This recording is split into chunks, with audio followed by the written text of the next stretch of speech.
From the KDLM studios in Detroit Lakes, it's Hodge with Carol McCarthy, presented by Partnership for Health, and now airing on TV3. Joining me in the studio today, following the second regular meeting of the Becker County Board of Commissioners, is Becker County Administrator Mike Brethorst. Good morning, Mike. Good morning, Carol. It's great to be with you again on this chilly morning. It's going to get better, though. Yeah, it's minus 17 right now, but we've got sun. We've got one element working. But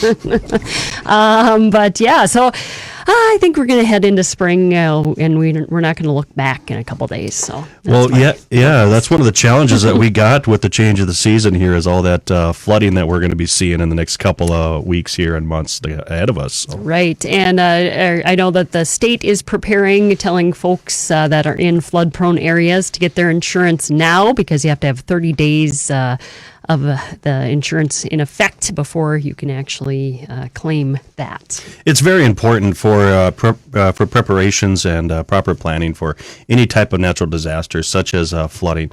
But I do know for a fact that Clay County, our sister county, as well as Cass County over in Fargo, have already declared declarations in anticipation for high waters. Now, how does that affect Becker County? Well, on the western side of Becker County, we do have some lower lands areas. We have a lot of farmland over there. And with that, we do have a few roads that do have a tendency to get a little, high waters will come through. We are actively and consistently through our highway department monitoring these roads and our ditches to making sure that that there are no ice jams and that they don't have backups. So if you do see that, please give us a call, let us know, or call the your local officials, your township officials, to let them know, and we'll get our appropriate steamers out there and to assist with that. But Becker County, we're fortunate just because of the watersheds that we have here and just the way that we operate here geologically here. But Clay County, and I've been there. I've put my boots on, and I've assisted multiple times with the flooding over the years up there. And so our hearts go out to those people, and just making sure that they're prepared. And that's why that's why those county boards and commissioners and engineers are working a little extra hard this time of year. Right. Okay. So yeah, it's good to put in a little work ahead of time and make sure people are ready. And just again, now is a good time to get that flood insurance. Check with your regular insurance too, because some of the federal assistance doesn't assist homeowners or businesses, but they usually affect the counties in general. All right. Mike Brethorst, Becker County Administrator, in the studio with me this morning. Some of the other things going on in Becker County, of course, these days, some of the bigger news so far in 2020 is the Sheriff's Department is about ready to get some body cameras, and they've been going through the process of really researching the use. I know that they've been looking at this for a number of years, but now in 2020, they are actually going to, they've got the okay to purchase the cameras, 22 cameras, I believe, and then they will start wearing those pretty soon. Right, and it's a true partnership between the Sheriff's Office and our County Attorney's Office. So if without the proper documentation, our attorneys have a very hard time at prosecuting. This becomes a little easier. I mean, and plus it just helps calm the situation when they know that they're being recorded. You can also, the technology is synced up with our existing cameras on the vehicles, as well as cameras inside of the vehicle as well. So the audio is date stamped, time stamped. They can go back. If people are situations that we're seeing things, we have some historical passive recording that's occurring that we can go back and draw from. But the sheriff is Sheriff Glander and our county attorney Brian McDonald are both very excited about this opportunity and bringing us to the next level. And that's what we're here to do at the county, is to get it to the next level. And so this is one way that we're doing it. And we're reaching out with our other sister counties, as well as cities, and taking some best practices and best lessons from people. So these cameras are running all the time. And So, but they're only recording certain times. So, and that's something that I can't get into too much detail on. Right. But the sheriff and the county attorney are looking forward to this resource and adding this to their their toolbox. So one thing I know that has come up in discussion early on, and I think you probably addressed this at the meetings too, but where you have an actual company that runs or that retains the data, so it's not in like the county's database per se. Correct. We're purchasing a system, and there's all types of systems out there. The one that fits us is a system called WatchGuard, and so we actually have servers on site. And so when the officers come back from their patrol or their investigations or whatever that might be, it automatically uploads. And then we save that data for a number of days. There's certain rules on this, and it's posted to our website. So if people want to learn what those rules are, just please go to the Becker County website, and you can download that and read that all day long. But we have plenty of storage. We're working with Stacy White, who is our county IT director.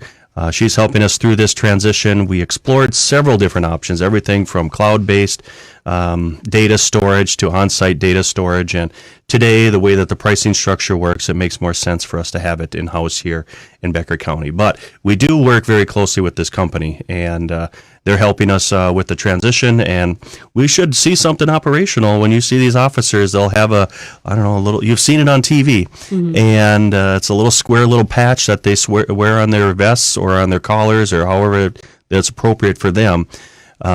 It's kind of exciting to see and how we're getting to that next level. So okay, Mike Brethhorst in the studio with me this morning talking about things going on in Becker County. The Sheriff's Department is getting ready to, they're purchasing the body cams, and they should be up and running within the next few months, they said. So we'll look, maybe the sheriff will come in and we'll talk to him more about that as well, too. But other things going on, of course, another big thing that this county has been working on for a number of years, I would say, and it looks like we may be getting a little bit closer, but the highway department is looking at building a building structure just out to the north of the station here.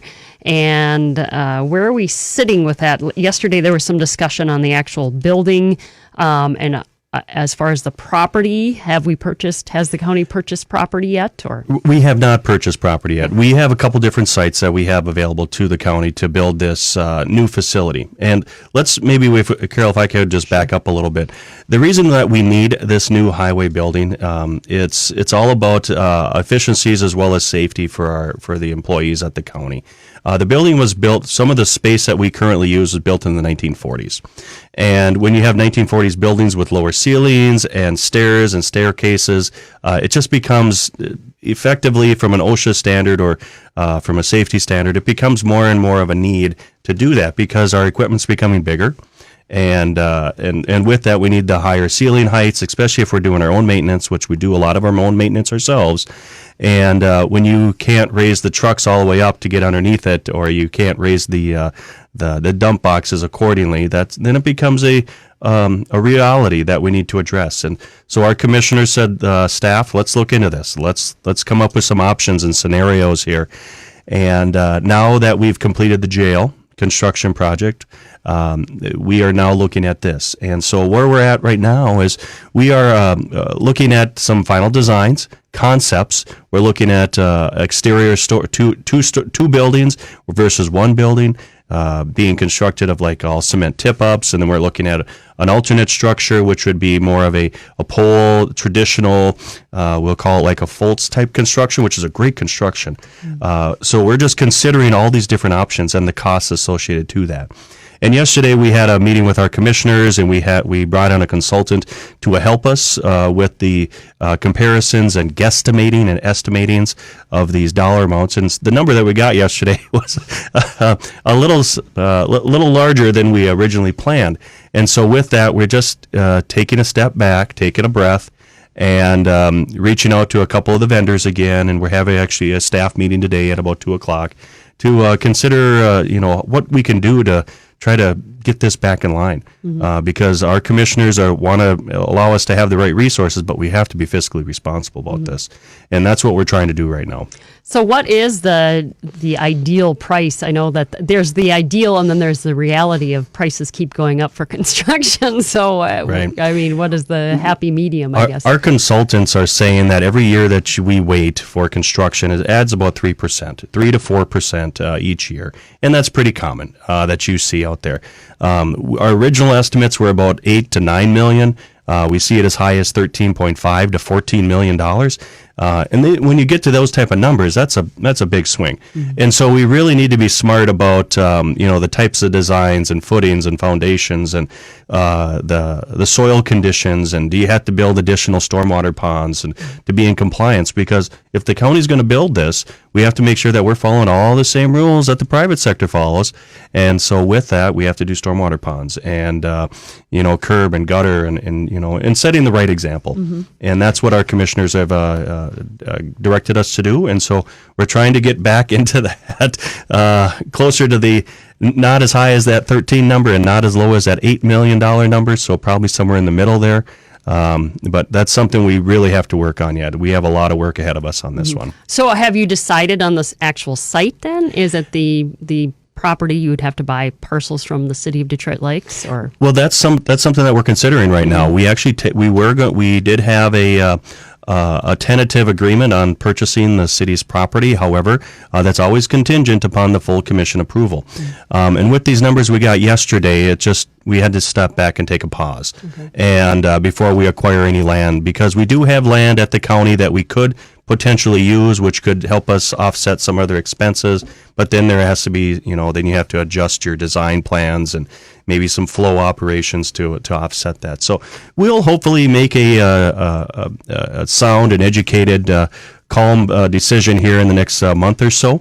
Like I said, we have all hands on deck with our county engineer, Jim Olson, and the staff over there that are just, they're very sensitive when we see numbers like this.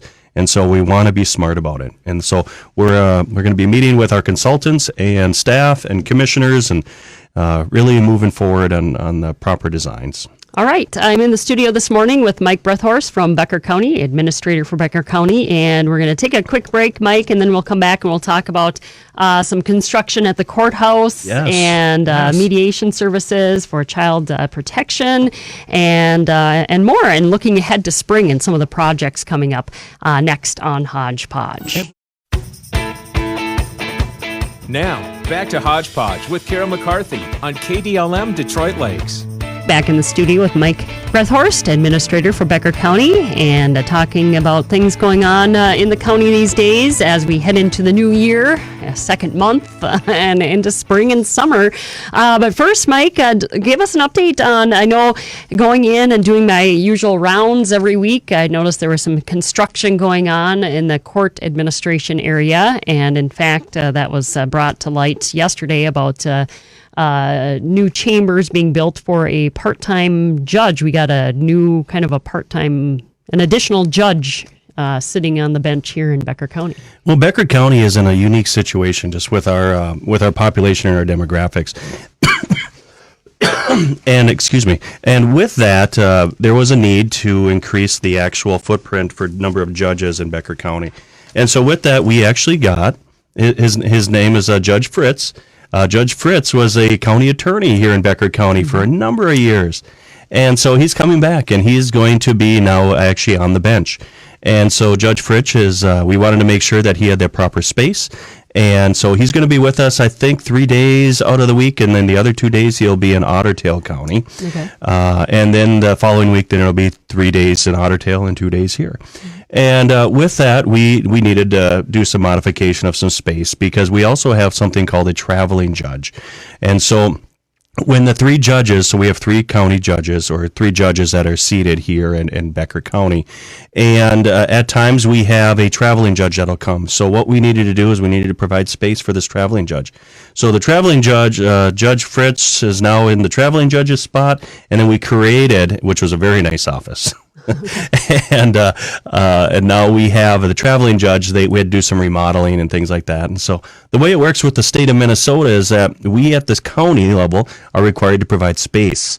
And so the state is then required to provide the office chair and the furniture and the staff and so on. So that's what we were doing. And so we worked with a local contractor in town here, did some modest remodeling in the court administration area there to find new space for this new traveling judge. And I believe Judge Fritz is all in the office now. He's got his office painted and pictures hung on the wall, and now he's down to work. And so if you've ever dealt with Judge Fritz in the past, you're going to have an opportunity to meet him again if we ever get into trouble. So okay, all right. Mike Brethorst from Becker County Administrator, in the studio with us this morning, giving us an update from Becker County. Also, kind of on the court and social services side, I understand that we are now have a new offering for child protection services. Yeah, and this is unique as well. With our senior judge, his name is Jay Carlson, Judge Jay Carlson. He's the senior judge for Becker County. And after talking with him, as well as Judge Tillman and Judge Fritz, there was a consensus that there was some services that we could provide to help reduce their caseloads, as well as to help families. So periodically, there will be families that will be disputes between children and where the child should go.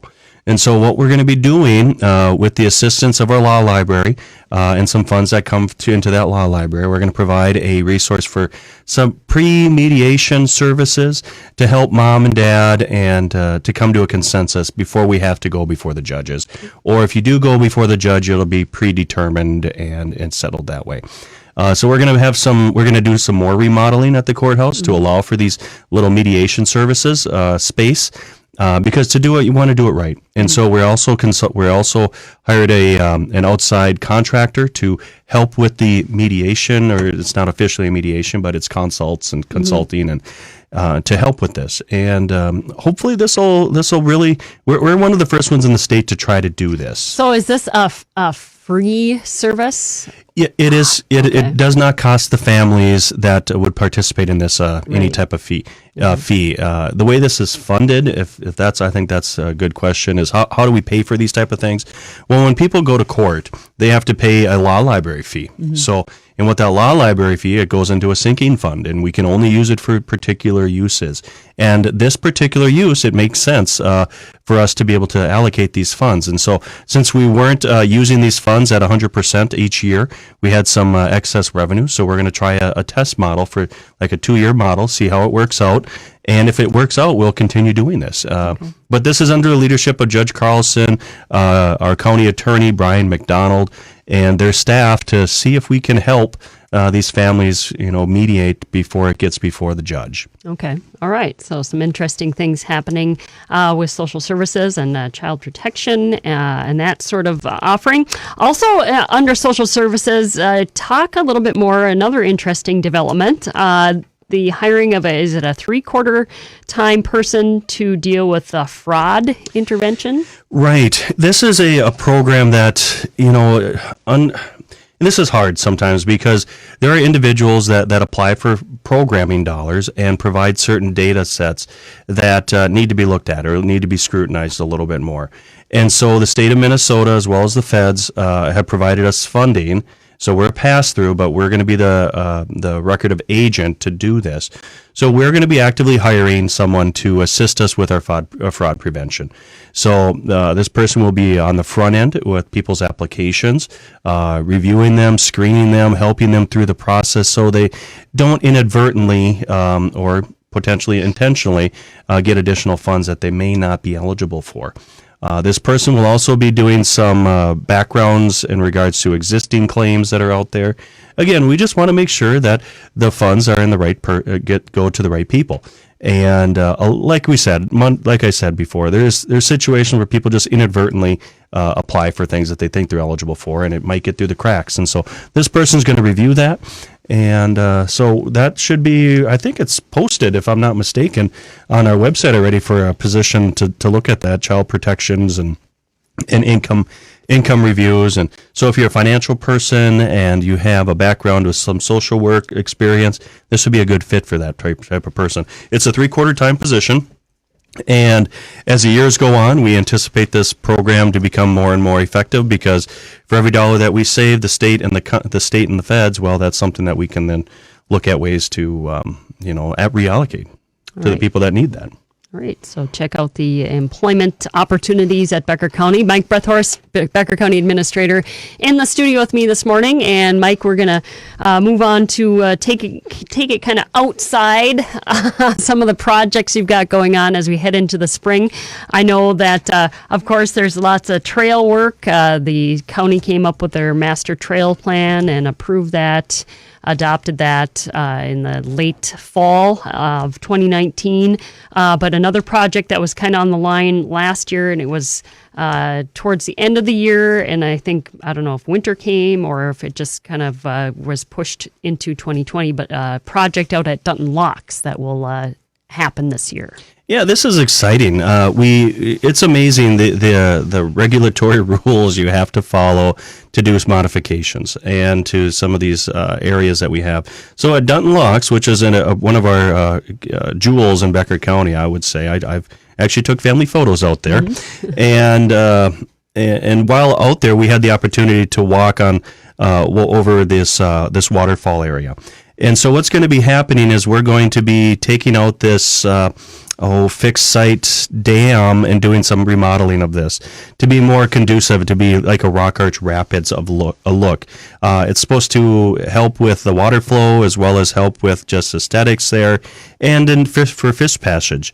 And so with that, we're making progress. We got through the historical preservation review. We got through another federal review just this past week. And I think that we should be able to move forward. We were really hoping to get it done last year, but due to the regulatory rules, we had to slow down. Okay. And so that's what we're just finishing up now. We just submitted, I believe Guy Fisher, who is our Parks and Rec coordinator, submitted some final paperwork yesterday to apply for the final permits.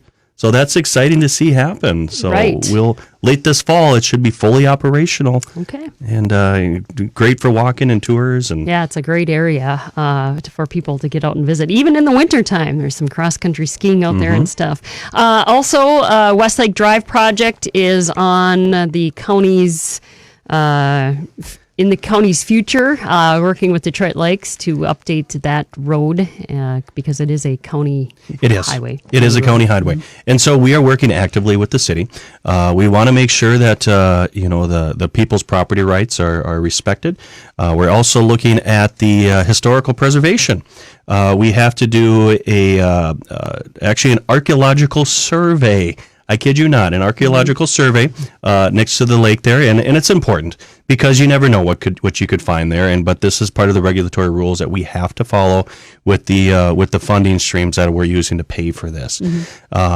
So we don't exactly know what the timetables are going to be for this yet. It may be this fall after the 4th. Or it could be the following year. We don't know yet. We're hopeful that we can come to an agreement with all the property owners and the city and move forward with that. But it's a tough situation. But I think in the long term, with the perspective that the city brings to this and the county brings to this, and what this could bring to the overall community, I think would be a positive. So right, and that area too will be designated as part of the Heartland Trail. Of course, Becker County has been working on the extension from DL to Frazee as well, along with the city and the Heartland Trail Committee. So that work will continue this spring and summer as well. Yeah, and that's there's talking about brushing and cleaning out some of these trails as they grow over the years and maintenance, and so these are all some of the great things that we're doing here at Becker County. All right, and I know that the snowmobile season is still going on, and I believe the Ultra Snowmobile Club got a couple of grants yesterday. Well, they're applying for a grant. It's a pretty healthy sized grant, but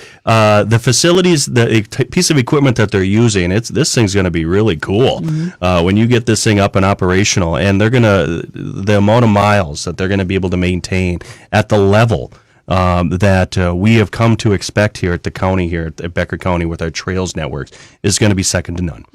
We will be a destination, and we are a destination for tourism and travel. Heck, that's even on our logo at on our county logo, is the tourism and the travel. And so that's what the Ultra Snowmobile Club's trying to do for us. They're one of the pieces that are getting us to that next level, and that's what I and we want to thank them for their efforts. And the commissioners are very much supportive of this. Right. Well, keep up the good work, and things are moving forward. And Mike Brethorst with Becker County Administrator, giving us an update on things going on in the county. Everywhere, lots going on under every department, as we just heard. We didn't touch on a lot of departments. Yeah, you have a 2-inch thick budget agenda there from last meeting. Yeah, they are pretty thick these days. So.